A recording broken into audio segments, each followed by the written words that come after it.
សួស្តីចា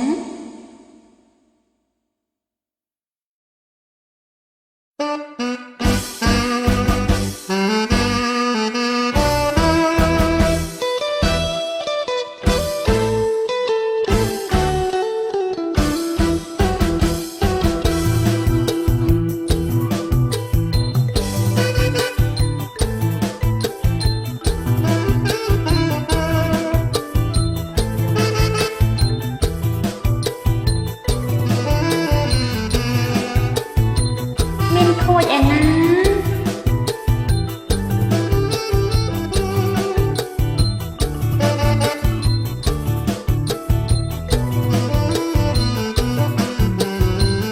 អនឈ្មោះស៊ីដា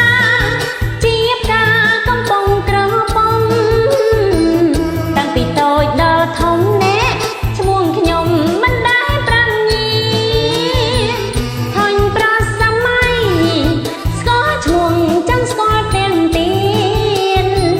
ចង់គេដានព្រមព្រៀនមិនដេចមិនសួរគេ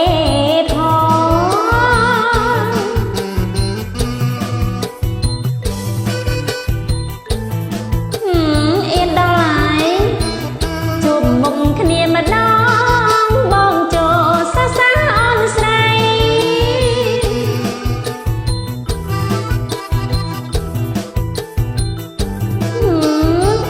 មេស្រុកកូនបីប្រពន្ធកាចណាស់ជឿទេអត់កាចទេតែចដូនមួយខ្លាមែន